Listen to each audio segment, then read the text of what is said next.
Good afternoon, everyone. I want to thank you for being here, those of you in the media, and certainly those who are up here with me. We just finished the UCG meeting next door, and I want to express my appreciation to everyone because you wouldn't be here if you didn't allow your temperature to be taken. And we're certainly doing everything that we are asking the public to do as we work feverishly, pun intended, to contain the spread of COVID-19. As I just mentioned, we just completed a unified command group meeting on the state's ongoing response. You should know that as of now, the number of presumptive positive cases in Louisiana is at 67. The latest numbers came in just as we were finishing our meeting, and we're still getting information on the parishes where those cases are located. That information will be updated on the LDH website by 5:30 this afternoon. I can tell you that we have received our first two positive confirmations from the CDC of cases that we had presumed positive to begin with. But I really don't want anyone to attach a lot of significance to that because we have practically 100% confidence that when someone is presumptively positive from a test that they are in fact positive.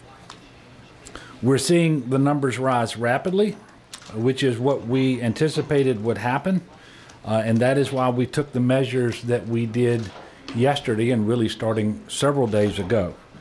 We know that we have a relatively high number of cases based on our population. The latest reports, for example, out of Texas showed that they were reporting 39 cases, and they have 6 times our population. So the biggest concern that I have is that it appears that if you look at cases per capita, we're number 3 or number 4 in the country, something in that neighborhood. And certainly our ability to deliver services, particularly medical services, will be overwhelmed with a lower number of cases than would be required to have a similar impact on services in other states. As public leaders, therefore, it's our responsibility to do the very best that we can always to protect the health and safety of our citizens. And that is why we are following CDC guidelines limiting crowd size to no more than 250 at any one time. And we are continuing to ask individuals who are older, and, you know, I'm just going to tell you what I've been told on this. The first age at which we start seeing more serious complications related to exposure is the age 60. And then when you get to 70, it's even more pronounced, and 80 is obvious, and above, it's even more pronounced. So if you're an older citizen, or if you're a citizen with an underlying chronic health condition, you really need to be limiting your interaction with other individuals and in crowds at this time. To be clear, however, at no time did my proclamation cancel any church services. And I very much appreciate our faith leaders who understand and are working with us in this effort. I am a person of faith. I happen to believe very much in the awesome power of prayer. I also believe in science. And the scientists at the CDC say that the measures we are taking will minimize the spread. These are mitigation precautions that are essential because what we have to do as a state now is minimize transmission and spread that peak demand out over a longer duration. Otherwise, we run the risk of overwhelming our ability to deliver proper health care. In addition to my own proclamation, 2 very important things happened in Washington yesterday. The first is the nationwide emergency declaration signed by the president, which we very much appreciate. And the second is the Family First Response Bill, which passed the U.S. House of Representatives. We also appreciate that.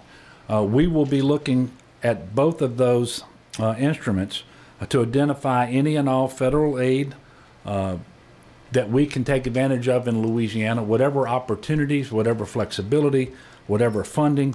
We're going to be doing our very best to identify those benefits and apply for them and make them available just as soon as possible. I'd also want to make you aware of relief efforts being put in place by the Baton Rouge Area Foundation here in Baton Rouge. BRAF has started a charitable fund to make grants to Louisiana nonprofits that are expected to provide relief during the coronavirus pandemic. The funds will be used for feeding and caring for older citizens who can't leave their homes during the outbreak or who are quarantined.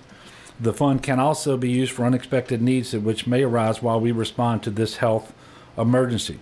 To make a donation, and I encourage people to do so and be generous, not only to this but to all of our relief aids, but to make a donation to BRAF's Emergency Relief Fund, please visit braf.org, braf.org, and click on the link at the top of the page. And finally, I want to impart information that I do at every opportunity.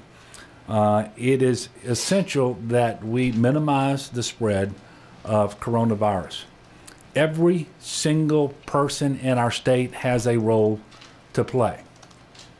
And the degree to which we are going to be successful is going to be determined by the percentage of people, the number of people are out there who comply with these precautions. So I'm asking, please wash your hands frequently and for at least 20 seconds with soap and water.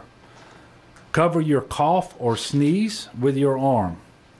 Avoid touching your face. Routinely clean and disinfect frequently touched surfaces.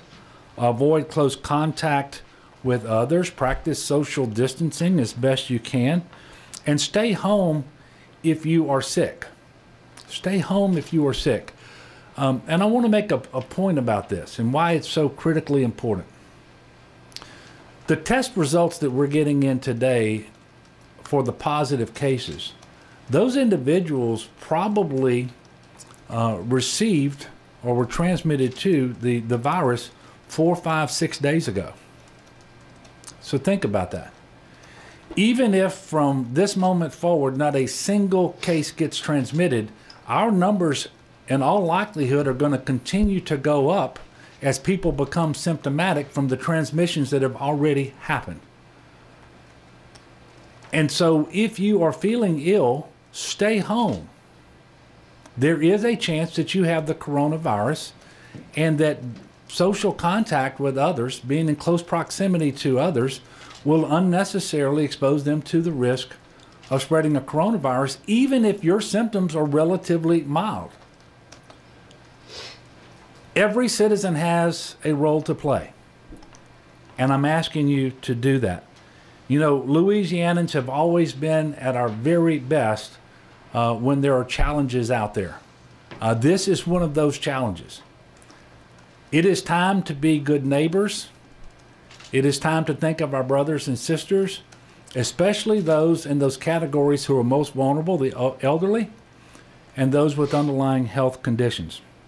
If you have any questions regarding the COVID-19 virus, we encourage everyone to call 211 for more information. Again, that's 211 for more information on the coronavirus.